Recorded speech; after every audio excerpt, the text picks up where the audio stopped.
Everyone, welcome to my Juji bubble में आप लोग का फिर से स्वागत है। उम्मीद करती हूँ आप लोग अच्छे होंगे और मेरे स्टोरी लाइन को एंजॉय करेंगे। तो हमारे रेड रिबन लव का नेक्स्ट पार्ट आ चुका है। उम्मीद करती हूँ आप लोग को मेरी स्टोरी लाइन अच्छी लगी होगी, और अच्छी लगी है तो प्लीज़ मेरे चैनल को लाइक करना, सब्सक्राइब करना और मेरे साथ मेरे स्टोरी लाइन को एंजॉय करना। ओके, चलिए आज की वीडियो को हम स्टार्ट करते हैं। वही वांग जी बहुत ही अच्छे से रेडी होकर घर से निकलकर जा रहा होता है उस होटल के लिए जिस होटल में विंग ने बुलाया होता है। उसने एक डायमंड होटल में बुलाया होता है जो कि विंग का ही होटल होता है। बहुत ही ज़्यादा लग्जूरियस होटल। वांग जी ने इस बारे में बहुत ही बार सुना होता है। उसका मन था जाने का, मगर वो उसके पास उतने पैसे नहीं थे कि वह जा पाए, लेकिन वह आज जा रहा था किसी काम से ही सही, मगर वो उसे होटल में जा तो पा रहा था ना, इसलिए वो बहुत ही ज़्यादा खुश था। अब वो वहाँ अपने बिलव्ड वन से मिलता, तो इसलिए वो वही सोचता कि आज वो वहाँ प्रपोज भी कर देगा, इसलिए वो बहुत ही ज़्यादा खुश था। बहुत ही अच्छे से रेडी होने के बाद घर से निकल जाता है, लेकिन उसे क्या पता था कि रास्ते में ही उसकी इतनी बड़ी मुसीबत खड़ी हुई है। वो जा ही रहा होता है, तभी रास्ते में उसे एक ब्लैक कलर का वैन दिखता है जो कि आके सीधा उसके पास रुकता है, और उसमें से कुछ हट्टे कट्टे बॉडीगार्ड्स निकलते हैं और वो वांग जी को पकड़कर उसमें बैठा लेते हैं। वांग जी बहुत ही ज़्यादा छटपटा रहा होता है कि छोड़ो मुझे यहाँ से जाना है। बहुत ही हाथ पैर मार रहा होता है, तो वो लोग क्लोरोफॉर्म में एक रुमाल में लगा के वांग जी को बेहोश कर देते हैं। वो वहाँ से चले जाते हैं। दूसरी तरफ विंग उस होटल में वांग जी का बहुत ही बेसब्री से इंतज़ार कर रहा होता है। जब वांग जी नहीं आता है, शाम हो जाती है, तो विंग बहुत ही ज़्यादा घबरा जाता है, क्योंकि उसे एक तरफ ये भी खबर मिल गया होता है कि वेन रोहान और वेंचर दोनों भाग चुके होते हैं। वह शुयांग के कॉल करता है और कहता है कि क्या तुम्हें उन दोनों के बारे में पता चला? तो कहता है कि हाँ, मुझे थोड़ा बहुत खबर तो मिला है, मैं पहले कंफर्म कर लो फिर मैं बताता हूँ। तो विंग भी कहता है ओके। विंग कॉल कट करने के बाद बैठा ही हुआ था, बस कि उसे एक कॉल आ रहा होता है। वह उसे उठाता है, तो उधर से वेन रोहान कहता है वी वुशियान, तुम कैसे माफिया किंग हो, अपने लवर को भी सेफ नहीं कर पाए। ऐसे करके वह विंग को बोल रहा होता है। तो विंग कहता है तुम कहना क्या चाहते हो? तो कहता है तुम्हारा बिलव्ड वन लैंड वांग जी मेरे कब्जे में, अगर उसे जिंदा देखना चाहते हो तो मैं तुम्हें जहाँ कह रहा हूँ वहाँ आओ, बिना किसी काट के और बिना किसी हथियार के, एकदम खाली हाथ वहाँ आ जाओ। तो विंग कहता है तुम मुझे कुछ नहीं करोगे, अगर उससे कुछ भी हुआ तो मैं तुम्हें छोड़ूंगा नहीं। तो विंग की बातें सुनने के बाद वो वेन रोहान कहता है कि धमकी देने की पारी अभी तुम्हारी नहीं है, समझ में आया? अभी तुम्हारी हाथ की डोर तुम्हारी ज़िंदगी की डोर मेरे हाथ में, इसलिए मैं जैसा बोल रहा हूँ वैसा करो और चुपचाप यहाँ आ जाओ। वांग जी यानी कि वेन रोहान विंग को एड्रेस सेंड कर देता है। विंग जल्दी से वहाँ के लिए निकल जाता है बिना किसी को कंफर्म किए हुए। लेकिन विंग को क्या पता था कि शुयांग उसके प्रोटेक्शन के लिए इतना ज़्यादा लॉयल रहता है और एक्टिव रहता है कि वो उसके हर एक चीज़ में यानी कि क्या कहते हैं यार, वो ट्रैक करने वाला मशीन लगाया हुआ होता है।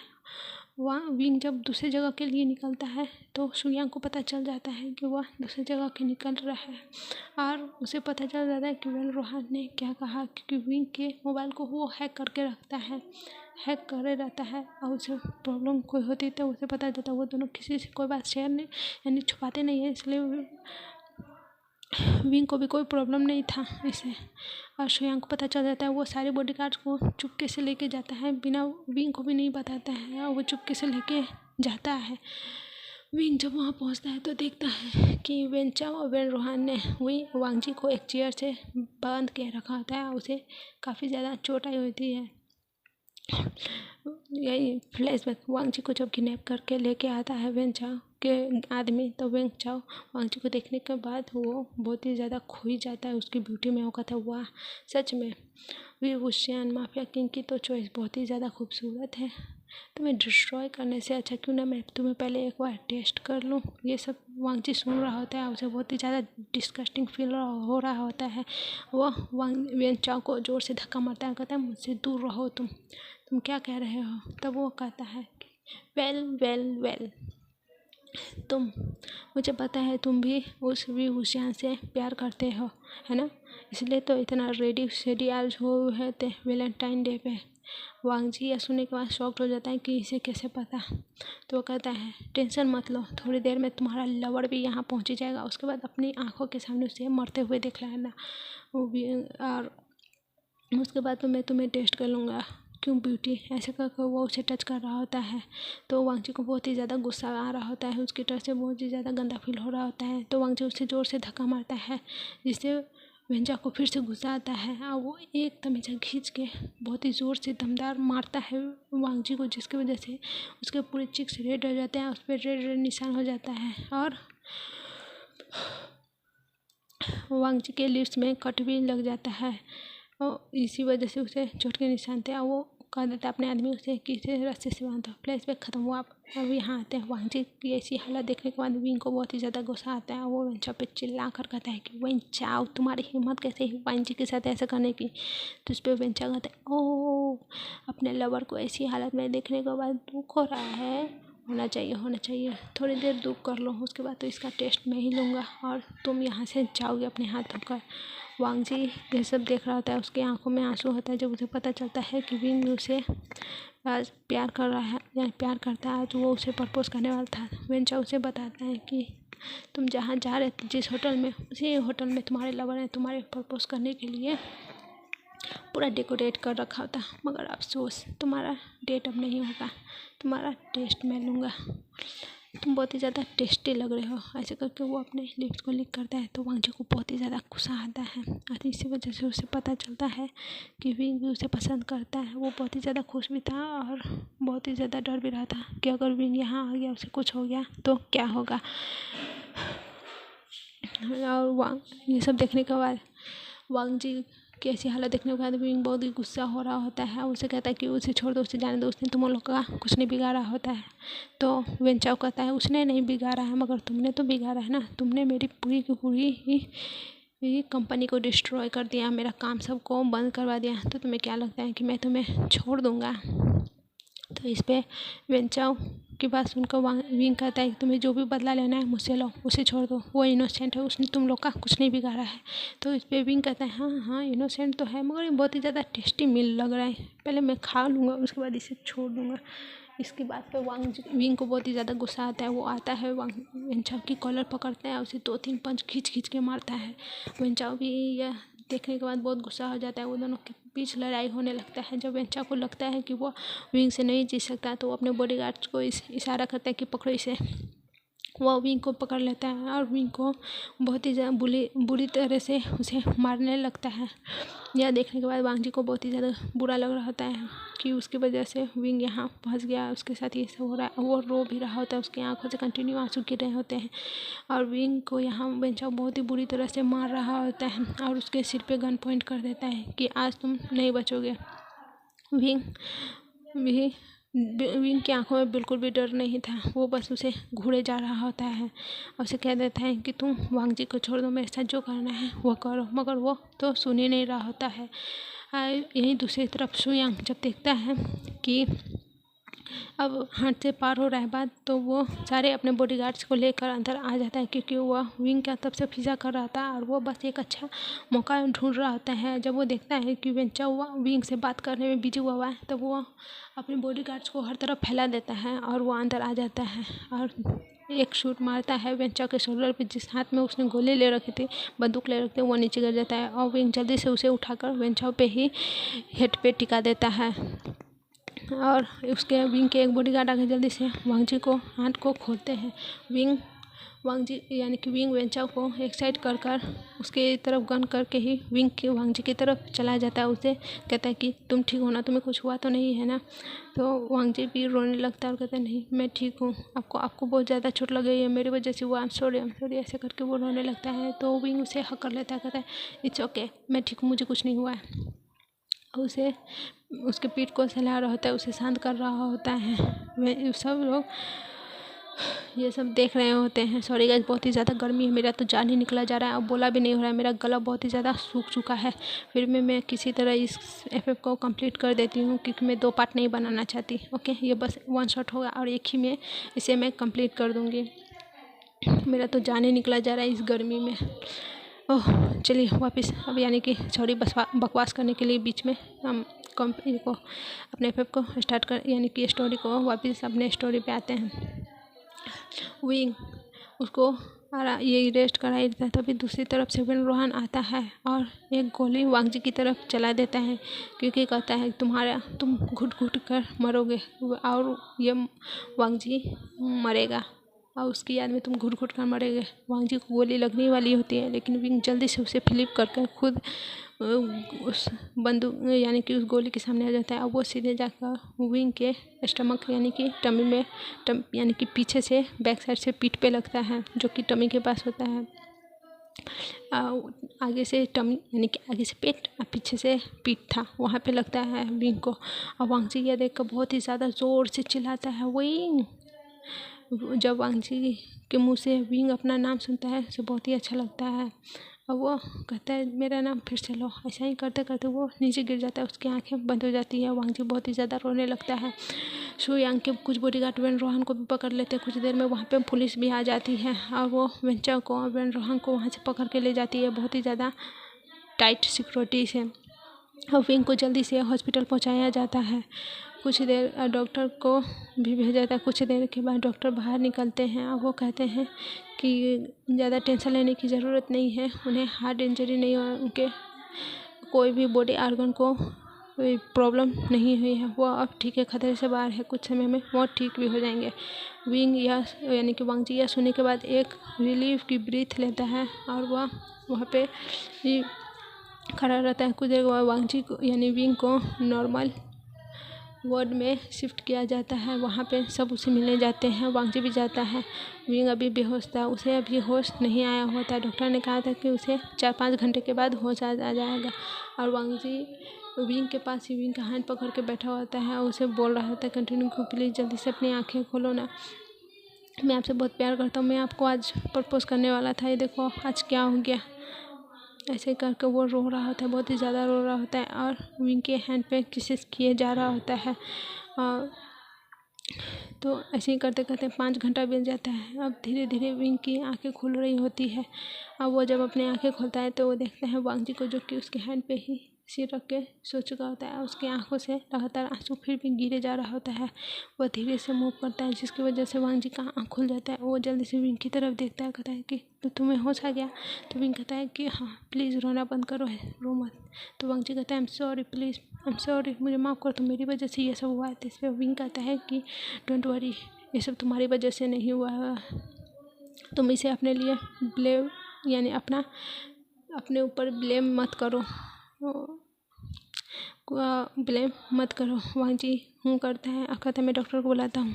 और वो वहाँ से डॉक्टर को बुलाने के लिए चला जाता है। कुछ देर के बाद डॉक्टर भी आते हैं और विंग को चेक करते हैं और कहते हैं कि ये अब ठीक है, कुछ दिन के बाद ये बहुत ही अच्छे से चल फिर करने लगेंगे।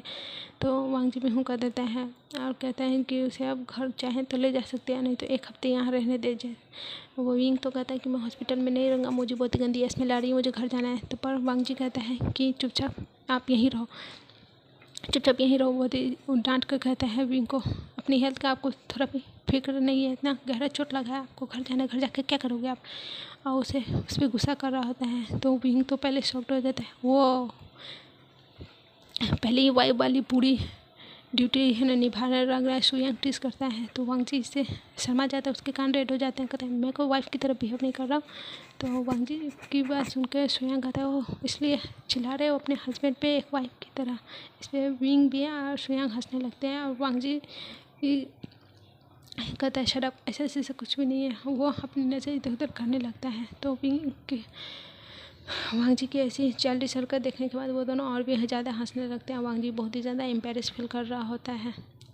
तो विंग कहता है चलो मेरे वाइफ को टिस करना बंद करो। जो वांगजी विंग के मुंह से वाइफ वर्ड सुनता है तो वो और भी ज़्यादा शर्मा जाता है, उसके कान पूरी तरह रेड हो जाते हैं, उसके चिक्स भी रेड हो जाते हैं। और वांगजी को ऐसे प्लस करते हुए देखकर विंग को बहुत ही अच्छा लग रहा होता है उसे ऐसे प्लस करते हुए देखकर। तो विंग कहता है मेरी अपने हस्बैंड की केयर करो, मुझे थोड़ा पानी चाहिए। विंग कहता है तो वांगजी जाता है जल्दी से और उसे पानी पिलाता है, उसके गर्दन के पीछे हैंड रख के उसे हल्का सा उठाता है और उसे पानी पिलाने लगता है।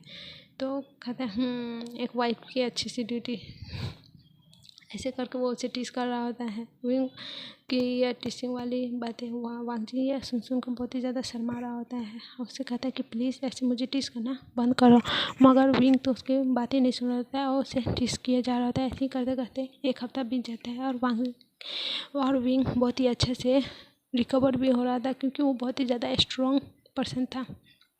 इसी वजह से उसे उतना काफ़ी फ़र्क भी नहीं पड़ता, लेकिन वांगजी की वजह से वह एक हफ्ता उस हॉस्पिटल में जैसे तैसे बिताता है और कहता है कि अब मैं नहीं रह सकता, अब मुझे लेके चलो।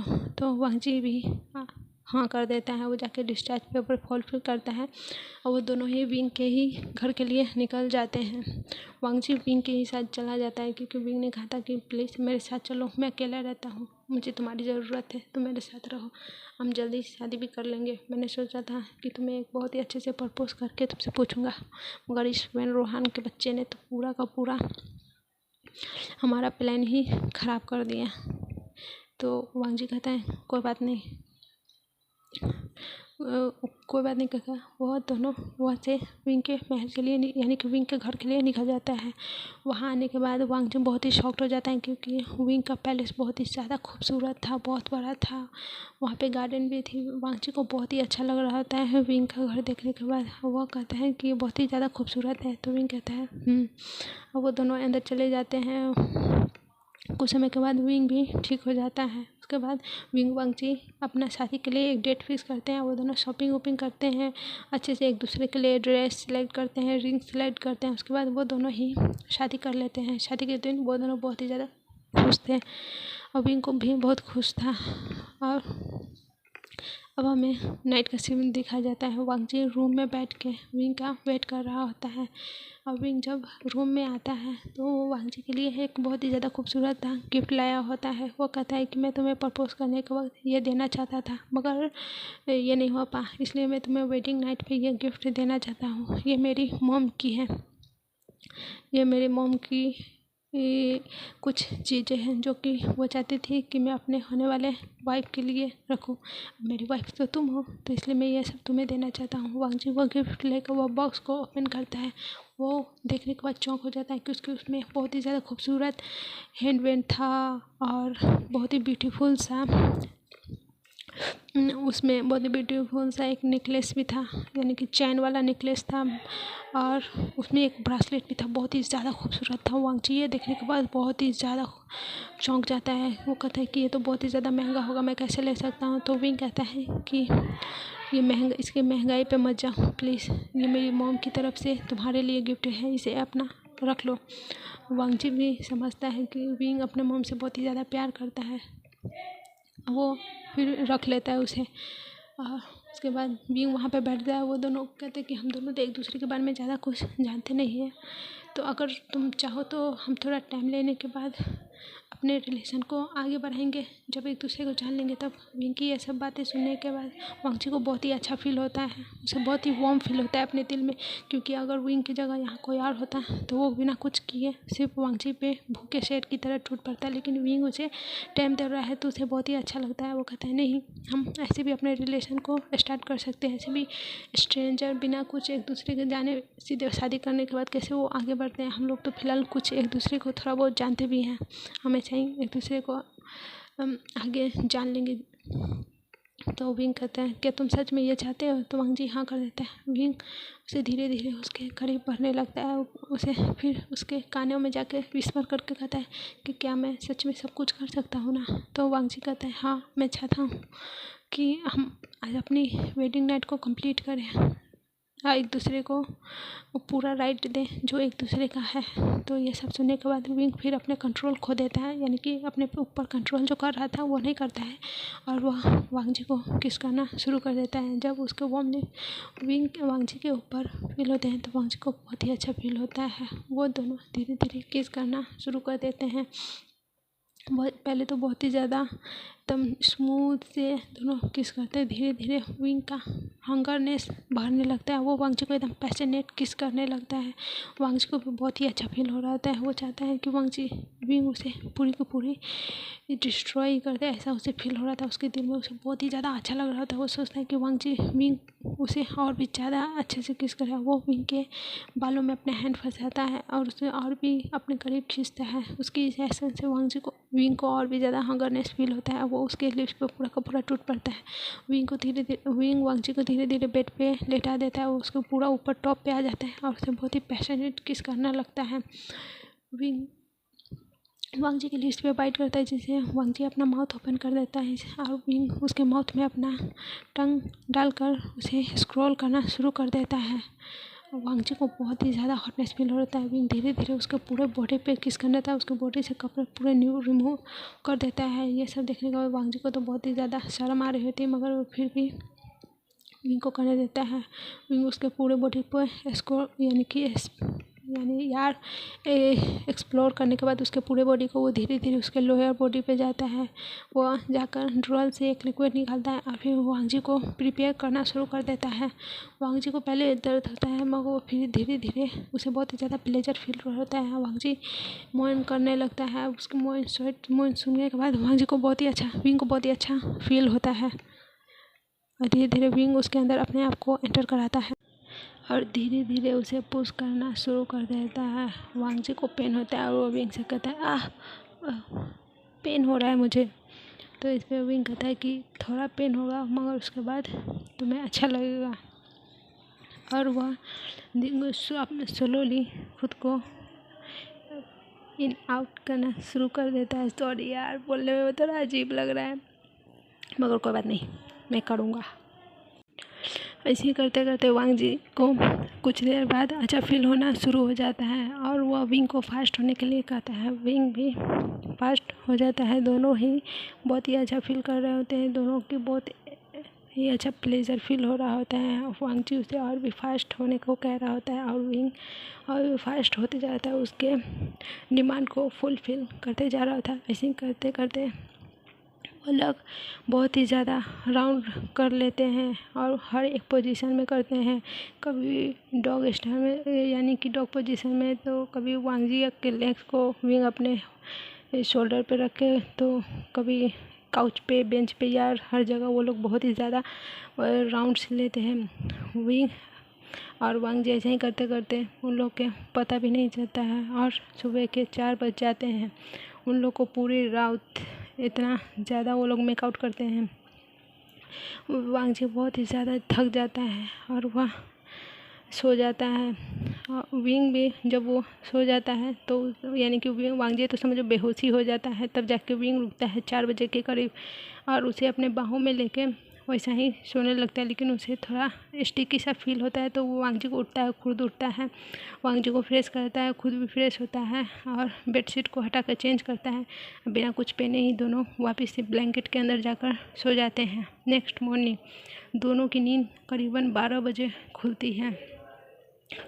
वांगजी को अपने बॉडी में बहुत ही ज़्यादा पेन हो रहा है, ख़ास तौर से उसके बैक पे बहुत ही ज़्यादा पेन हो रहा था उसका, तो उसे अपना लोअर एरिया पता ही नहीं चल रहा होता है। तब वो धीरे से देखता है कि उसके यानी कि उसके कमर पे किसी के हैंड है, बहुत ही ज़्यादा उसे टाइट करके पकड़े हुए हैं। जब वो पीछे घूम के देखता है तो वो विंग को देखता है, जो कि उसे बहुत ही कस के हक करके बैक से सो रहा होता है। वह धीरे से खुद को विंग की टर्न करता है और विंग को देखते हुए उसके हैंडसम फेस को देखता है। वो बहुत ही ज़्यादा खुश था कि उसका प्यार अब उसका हो चुका है। वो दोनों हमेशा हमेशा के लिए अब एक दूसरे के हो चुके हुए हैं। वो अपने हैंड्स को विंग के चिक्स पे फहराता है और उसे क्रेस करता है। उसे बहुत ही अच्छा लग रहा था, वो स्माइल कर रहा होता है विंग को देख देख के।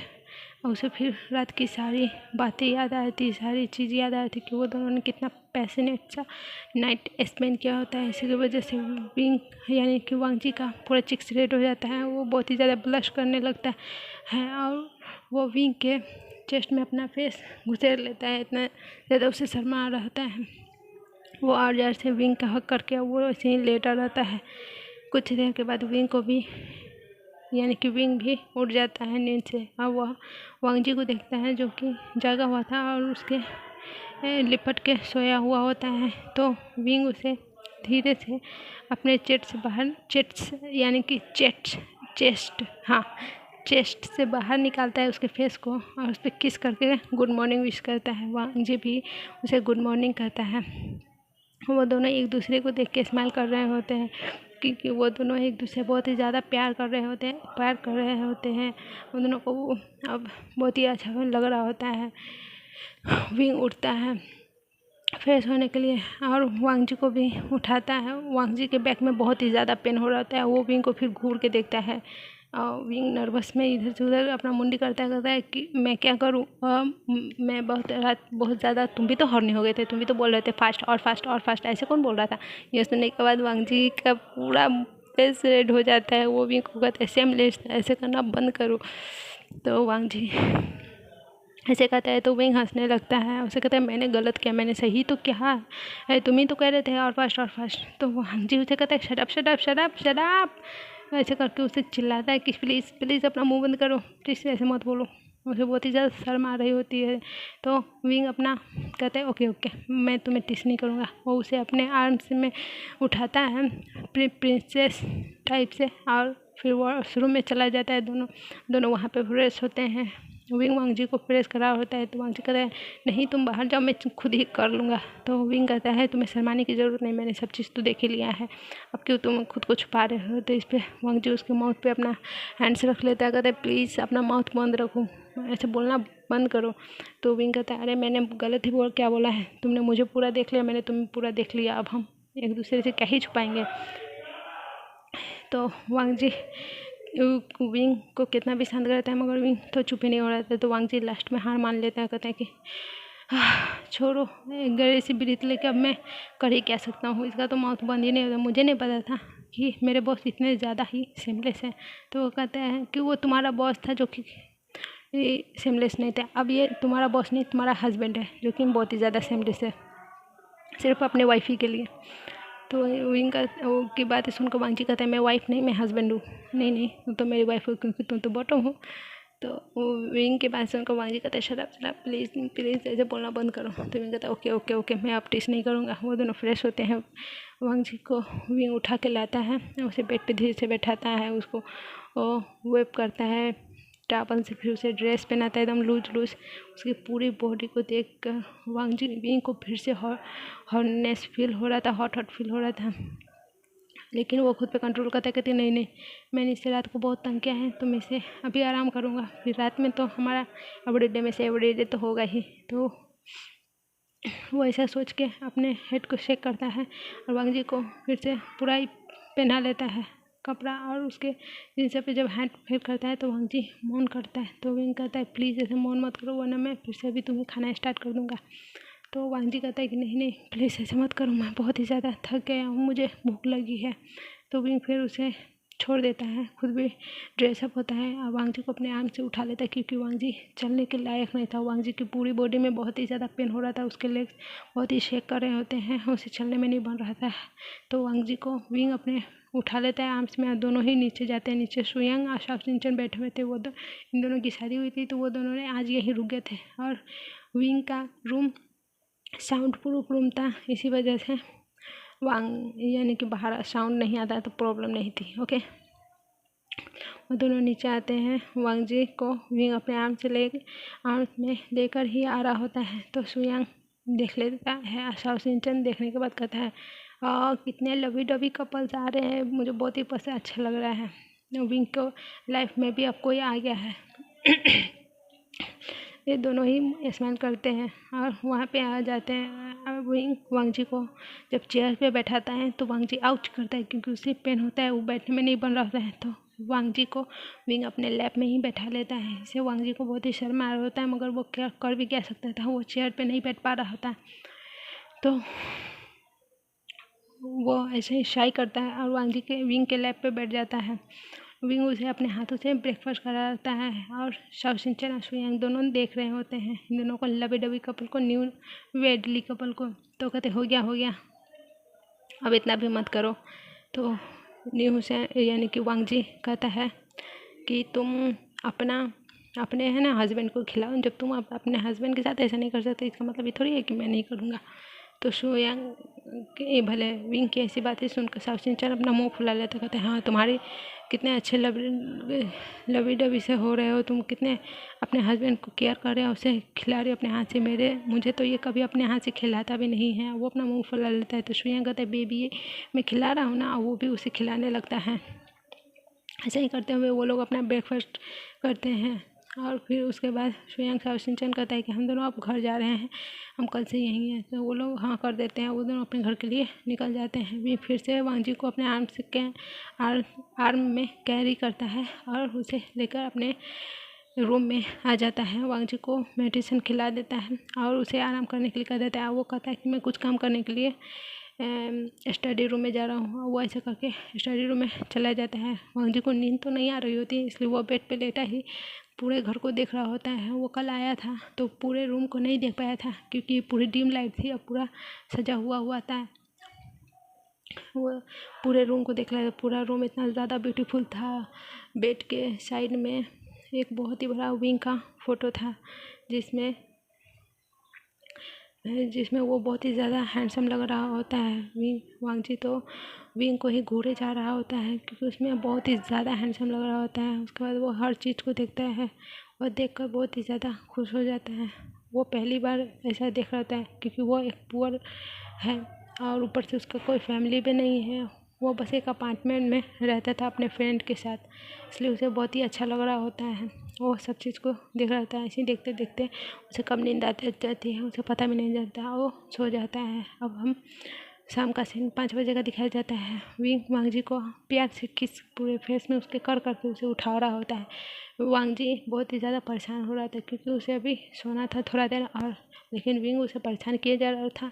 तो वो अपना मुँह इधर उधर कर उठ के उसे कहता है प्लीज़ थोड़ी देर और सोने दो ना नी हुसैन। उसे तो याद ही नहीं था कि भाई कल उसकी वेडिंग हुई है। नी हुसैन को उठाता है। विंग ये सुनता है तो उसे गुस्सा आता है कि भाई ये देखो ये अभी भी अपने फ्रेंड को याद कर रहा होता है। वो और ज़्यादा उसे किस करके उठाने लगता है। वांग जी फिर से कहता है नी हुसैन ऐसे मत करो। तो विंग को बहुत ज़्यादा तगड़ा वाला गुस्सा आता है और वो विंग यानी कि वांग जी के लिप्स पे जोर से बाइट करके कर लेता है। इससे विंग के ऐसे करने से वांग जी का आँख खुल जाता है। वो देखता है फिर विंग को, फिर उसे याद आता है और विंग का फूला हुआ मुंह देख के गुस्से में वो समझ जाता है कि उसे अच्छा नहीं लगा कि उसने वांग जी यानी कि नी हुसैन का नाम लिया। तो विंग कहता है यानी कि वांग जी विंग को कहता है अच्छा सॉरी प्लीज़ माफ़ कर दो, और उसे माफ़ी मांगने लगता है। तो वांग जी को विंग कहता है कि एक ही बात पे पहले मुझे तुम किस करो। तो वांग जी भी उसे एक अच्छा सा किस करता है और उसके बाद सॉरी बोलता है, तो वो भी माफ़ कर देता है। ऐसे ही करते हुए ये दिन पूरा ख़त्म हो जाता है। ऐसे ही करते करते पूरा का पूरा अब 2 महीना बीत चुका है। दोनों बहुत ही अच्छे से रह रहे होते हैं, एक दूसरे को सपोर्ट कर रहे होते हैं। वांग जी भी अब अच्छा खासा ये कंपनी में बहुत ही अच्छा कर रहा होता है। तो विंग ने उसे अपना पर्सनल सेक्रेटरी बना लिया होता है। वो दोनों ऑफिस में हो या फिर घर पे हो, उन लोग का तो एवरीडे चालू ही रहता था। और विंग वांग जी को ये में क्या कहते हैं ऑफिस में भी नहीं छोड़ता था। इस वजह से वांग जी कभी कभी बहुत ही ज़्यादा चिढ़ जाता था विंग से, मगर उसे बहुत ही अच्छा लगता था जब विंग उसे पैम्पर करता था, क्योंकि वो बचपन से ही अकेला रहा है। उसे अच्छा से कोई भी इतना प्यार नहीं करता, इसलिए उसे बहुत ही अच्छा लगता है विंग का पैम्पर करना। वो इसे बहुत ही ज़्यादा इंजॉय भी कर रहा होता है। ऐसे ही करते करते पूरे 2 मंथ बीत जाते हैं। आज वांग जी बेड पे लेटा हुआ था। मॉर्निंग हो जाती है। वांग जी को अचानक से बहुत ही ज़्यादा वॉमिटिंग फील होती है। वांग जी उठता है, जल्दी से दौड़ के जाता है बाथरूम में और वॉमिट करने लगता है। विंग भी उसके पीछे पीछे जाता है, कहता है क्या हुआ तुम्हें। तो वांग जी कहता है कुछ नहीं, शायद मैंने कल रात कुछ गलत खा लिया था, इसी वजह से मुझे वॉमिट फील हो रहा है। तो विंग कहता है ओके क्या हम हॉस्पिटल चलें। तो वांग जी कहता है नहीं कोई बात नहीं, फूड पॉइजनिंग हो गया होगा, इसी वजह से ऐसा हो रहा है, कोई बात नहीं थोड़ा देर ठीक हो जाएगा। तो विंग भी हाँ कर देता है, कहता है कि अगर ज़्यादा प्रॉब्लम हो तो हम हॉस्पिटल चलेंगे। तो विंग कहता है वांग जी कहता है ओके, मगर वो नहीं जाता है। ऐसा ही करते करते 1 हफ्ता बीत जाता है। वांग जी को लगातार वॉमिटिंग हो रही थी और उसे कुछ भी खाने पीने का मन है उसे बहुत ही ज़्यादा खाने से स्मेल अजीब सी आ रही होती है। उसे बहुत वॉमिटिंग हो रहा था। इसी वजह से उसका तबीयत भी अब ख़राब हो रहा था और वो बहुत ही पेल दिख रहा था। विंग बहुत ही ज़्यादा परेशान हो जाता है वांगजी से, उसे कहता है कि हॉस्पिटल चलने के लिए। तो वांगजी कहता है नहीं कुछ नहीं, मैं ठीक हूँ, कुछ नहीं हुआ है, कुछ देर में ठीक हो जाएगा। लेकिन विंग इस बार बहुत ही ज़्यादा गुस्सा हो जाता है। वो वांगजी को उठाता है और लेके हॉस्पिटल चला जाता है, क्योंकि उसे वांगजी की ऐसी हालत देखी नहीं जा रही होती है। वांगजी जब वो दोनों हॉस्पिटल पहुँचते हैं तो वो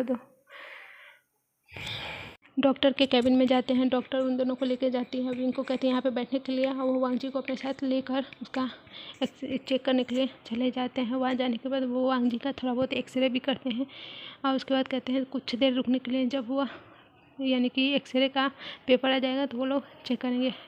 कुछ देर के बाद वो भी आ जाता है। जब वो लोग देखते हैं तो पहले तो डॉक्टर शॉक्ड हो जाते हैं, क्योंकि ये भाई ये क्या है, वो ऐसा अजीब सा मुंह बना रहे होते हैं जैसे वो लोगों ने कुछ एलियन को ही देख लिया हो। विंग तो बहुत ही ज़्यादा डर जाता है कि क्या वांगजी को क्या हो गया।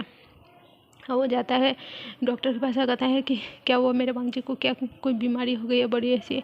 वांगजी भी बहुत घबरा जाता है, क्योंकि वो चाहता था कि वो अभी विंग के साथ रहे, वो विंग को छोड़ के नहीं जाना चाहता। वो अगर उसे कोई बीमारी हो गई तो फिर वो क्या करेगा, उसे बहुत ज़्यादा डर लग रहा होता है। वो भी वहाँ डॉक्टर के पास जाता है, कहता है डॉक्टर क्या मुझे कोई बीमारी हो गई है, प्लीज़ बताइए ना कि मुझे कोई बहुत भारी बीमारी हो गई है जो आप ऐसे बना रहे हो। और उसके आंखों में आंसू आ जाते हैं कि वो विंग के साथ अब और नहीं जी पाएगा। वो रोने लगता है तो वहाँ विंग उसे हक कर लेता है। उसे कहते हैं शांत हो जा, कुछ नहीं होगा, अगर कुछ हुआ भी है तो मैं बहुत बड़े से बड़े डॉक्टर को बुला लूँगा। वो डॉक्टर की तरफ कहता है, देखता है और कहता है डॉक्टर प्लीज़ बताइए मुझे क्या हुआ है मेरे वांगजी को। तो डॉक्टर तो पहले उस फाइल को देखते हैं घूर के, और फिर विंग और वांगजी की तरफ देखते हैं। विंग वांगजी को तो समझ में नहीं आ रहा होता है कि ये डॉक्टर को आखिर हुआ क्या, वो ऐसे रिएक्शन क्यों दे रहे होते।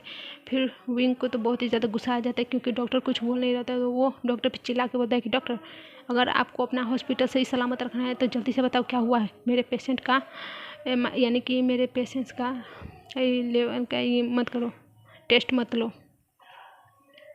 तो डॉक्टर भी डर जाता है वांगजी विंग के ऐसे चिल्लाने पे। वो कहता है कि नहीं मैं बस इस बात से शॉक्ड हूँ कि आपका हस्बैंड प्रेग्नेंट है। तो वांगजी का तो यानी डॉक्टर की ये सुनने के बाद विंग कहता है ओ अच्छा प्रेग्नेंट है क्या, प्रेग्नेंट, ऐसे वो चीख कर कहता है। तो वांगजी भी डर जाता है और वो डॉक्टर भी कहता है हाँ आपका हस्बैंड प्रेग्नेंट है, इसी वजह से तो मैं शॉक्ड हूँ कि एक मेल प्रेग्नेंट कैसे हो सकता है। तो डॉक्टर कहता है कि आप कैसे कह सकते हैं, क्या आप मजाक कर रहे हैं, मेरे हस्बैंड को कुछ क्या हुआ है, आप सही बताइए, मजाक मत कीजिए वरना बिल्कुल भी अच्छा नहीं होगा आपके लिए। तो डॉक्टर कहता है कि मैं सही कह रहा हूँ, आपका हस्बैंड प्रेग्नेंट है, वो भी ट्विंस से, ये 2 मंथ प्रेग्नेंट है। तो विंग और वांगजी पहले तो शॉक्ड हो जाते हैं, उसके बाद वो दोनों बहुत ही खुश हो जाते हैं, क्योंकि उनकी फैमिली अब पूरी होने वाली होती है। और वो वांगजी को वहीं पे किस करने लगता है कि थैंक यू सो मच, तुम्हारी वजह से अब मेरी पूरी फैमिली कंप्लीट हो गया। वो विंग वांगजी एक वहीं पे खड़े किस करना शुरू कर देता है। विंग वांगजी को बहुत ही ज़्यादा पैशनेट किस कर रहा होता है। तभी डॉक्टर को खांसने की आवाज़ आती है डॉक्टर की, और कहते हैं कि ये हॉस्पिटल है, अगल बगल में सारे लोग उन लोग को घूर के देख रहे होते हैं जैसे कि कोई एलियन हो। वो दोनों ही ऑकवर्ड हो जाते हैं। वो डॉक्टर को थैंक यू बोल के वहाँ से चले जाते हैं। विंग वांगजी का बहुत ही ज़्यादा केयर करता है। जब शाओ शिनचैन और शुयांग को पता चलता है तो शाओ शिनचैन भी वहाँ आ जाता है वांगजी का ख्याल रखने के लिए, जब विंग काम से जाता है तो। और ऐसे ही करते करते पूरा 9th मंथ बीत जाता है। वांगजी विंग का बहुत ही ज़्यादा यानी कि वांगजी का विंग बहुत ही ज़्यादा ख्याल रखता है, लेकिन वांगजी तो विंग के नाक में दम कर देता है। उसके हर एक चीज़ की इतनी भयानक वाली क्रेविंग होती है कि विंग क्या ही कहे। अगर उसे कुछ खाना है, नहीं भी है, अगर इस टाउन में भी नहीं है तो उसको दूसरे टाउन से लाना है तो लाना है, मगर लाना है। ऐसे है ना, वो जिद करता था, नहीं तो वो कहता है तू मुझे प्यार नहीं करते, मैं मोटा हो गया, ये वो बकना शुरू कर देता है। तो विंग उससे बहुत ज़्यादा परेशान हो जाता है। इसी वजह से उसे वो करना ही पड़ता है, जल्दी जल्दी वो उसके पूरे डिमांड को फुलफिल करता था। ऐसे ही करते करते पूरे 9th मंथ बीत जाते हैं। अब जाके विंग को ये होता है कि अब कुछ ही दिन के बाद शायद उसकी परेशानी यानी कि वांगजी ने जो इतना परेशान किया था बेचारा समझ ही नहीं पा रहा था क्या है, इतने भयानक मूड स्विंग्स होते हैं प्रेग्नेंट पर्सन का, उसे तो पता ही नहीं था। और शुयांग शाओ शिनचैन उसके बड़े मजे ले रहे होते हैं कि लो तुम सबको परेशान करते थे, तुम्हें परेशान करने वाला भी कोई आ गया है। आज वांग जी बैठ के कुकीज़ खा रहा होता है और टीवी को कार्टून देख रहा होता है और वो बहुत हंस रहा होता है। शाओ शिनचैन भी उसके बगल में बैठा होता है। सुयांग और विंग एक मीटिंग के लिए अपने गए हुए थे दूसरे सिटी में। ऐसे में जब वांग जी कुकी खा रहा होता है या कुकीज़ खा रहा होता है तभी उसे अचानक से पेन होता है, मगर वो उसे इग्नोर करता है क्योंकि उसे अक्सर ही ऐसे पेन होते रहते थे। तो उसे लगता है कि ऐसा ही हल्का पेन हो रहा है, फिर वापस ठीक हो जाएगा। ऐसा ही 2-3 बार उसे पेन होता है, फिर ठीक होता है, फिर पेन होता है, फिर ठीक होता है।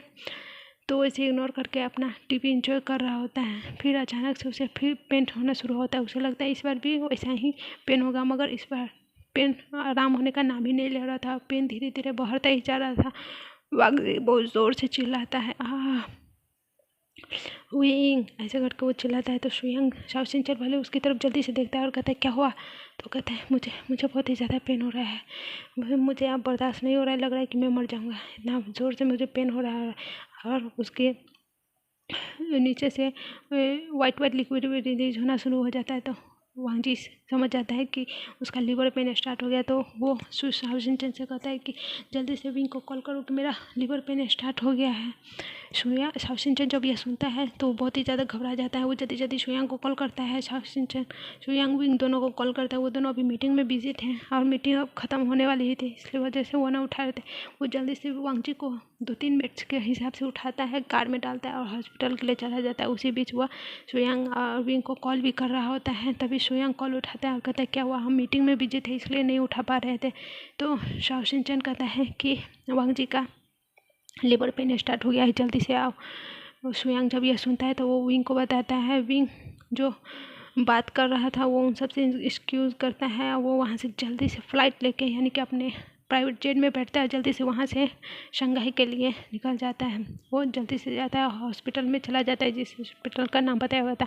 वहाँ वांग जी को जल्दी से शाओ शिनचैन लेके आता है और वो डॉक्टर उसे लेकर अंदर चले जाते हैं। अंदर वांग जी बहुत ज़ोर ज़ोर से चिल्ला रहा होता है क्योंकि उसे बहुत ही ज़्यादा पेन हो रहा होता है।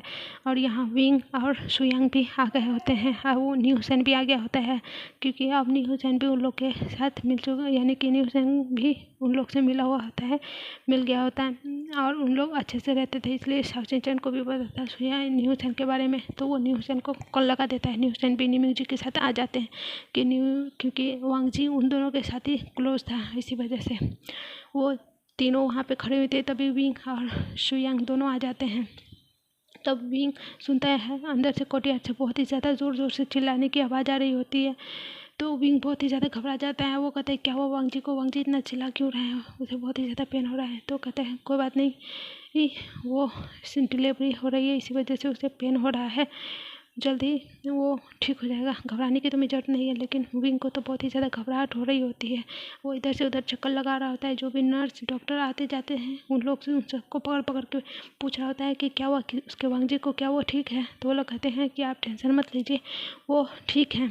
कुछ ही देर के बाद उन्हें एक बेबी के रोने की आवाज़ आती है। यह सुनने के बाद तो वांग जी के यानी कि विंग की जान में जान आती है और वह यानी कि यह सुनने के बाद विंग का जान में जान आती है और वो बहुत ही रिलैक्स फील करता है कि अब सब ठीक है। लेकिन जब वो सुनता है कि वांग जी की यानी कि जब उसे सुनाई नहीं देता है कि वांग जी की आवाज़ नहीं आ रही, तब उसे डर लगता है कि वांग जी ठीक तो है ना। तब डॉक्टर कहते हैं कि टेंशन लेने की ज़रूरत नहीं है, उन्होंने अभी बेबी को बर्थ दिया है तो इसलिए वो बहुत ही ज़्यादा थके हुए हैं, वो रेस्ट कर रहे होंगे। तो वो ओके कह देता है। तभी ये डोर ओपन होता है, उसमें से 2 नर्स 2 बेबी को लेके आ रहे थे। विंग शॉक्ड होता है कि 2 बेबी।